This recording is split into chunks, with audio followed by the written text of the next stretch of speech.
Today I'm going to show you how to make a simple bunny pillow for the springtime. I see a lot of these bunny pillows in the store for a pretty good price, so I decided that I wanted to try to make my own. And it's very simple materials, so basically just pick up a material in the fabric store. I got this one, I thought this looked nice and springy. Uh, some ribbon for a bow, some polyfill, and all you need is a sewing machine and some peaking shears to trim the edge. So to get started, the first thing you do is you want to make a stencil. I want to point out to you, I have two stencils here. Why? Because I made this first one and it didn't go well. And I'll point out some of the reasons why. One, this was really hard to not only sew, but also to fill, and my ears, like right in here, it just didn't look right. And also the feet were very hard to fill. So what I did was I went ahead and I redid my stencil a little bit. I made it a little bit bigger because I wanted it a decent sized pillow. I got rid of that here and I widened the feet here. So how I did this stencil is I basically took two different size plates, a larger plate and then a smaller plate, and I overlapped them, and that was my stencil, and that made two perfect circles. And then I followed my tips how I always do my stencils, which is I fold the paper in half. I drew one bunny ear and one foot right to the half. I cut this out and then I folded it across. I stenciled my other bunny ear. The circle is perfect because you did two plates, so your circle is perfect. So you just trace the foot and the ear, and then it comes out to be a perfect stencil. This took 2 pieces of cardstock paper. I just taped it in where the paper came together. So that's going to be your stencil. So basically what you're going to do is you're going to trace 2 pieces of fabric. I put my fabric together and I cut it all at one time. And you're going to be putting your good sides together, sewing it up, and then you're going to be cutting it with the peaking shears. So I'm just going to trace it out and cut out my material and stitch it up.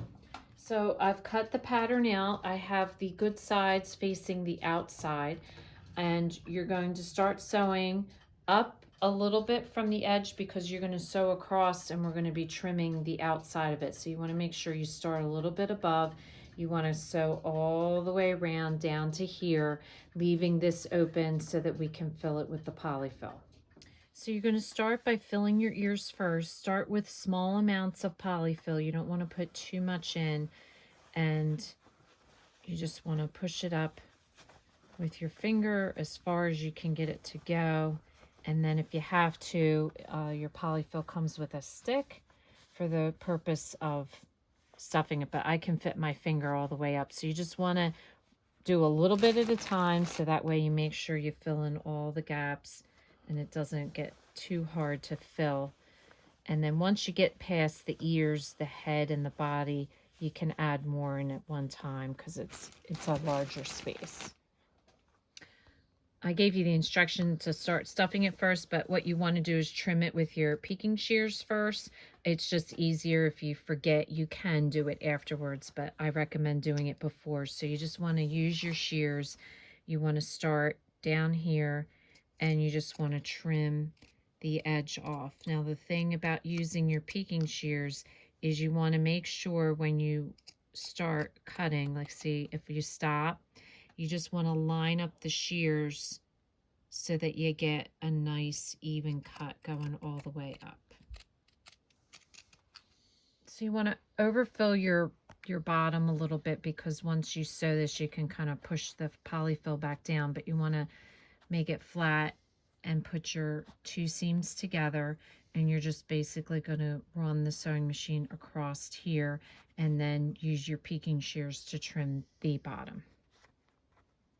So after you're done sewing the bottom, I just kind of push my polyfill down so that it's even, because I kind of overstuffed it for that reason. And that way you get everything into the corners of the bottom. And I trimmed the edge, so she's trimmed all the way around. So your last step would be to add the ribbon, just tie it around the neck. But I also am going to do one, just so you can see a different. I'm going to put a pom-pom on one, so it's like the back side of the bunny. So either way that you prefer, whether you prefer the bow tie or the pom-pom, or you could even do like just a little flower on it. So whatever you want to do with it, it would be cute. So I'm going to just hot glue this pom-pom to this bunny.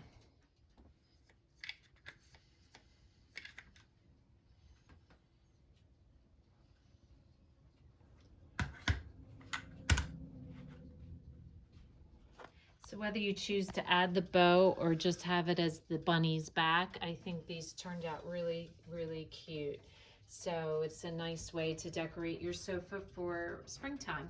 So if this is your first time watching, welcome, and please don't forget to subscribe. If you want to receive future notification of posts, hit the bell. And if you like this video, please give us a thumbs up. Thanks for watching, and we'll see you again soon.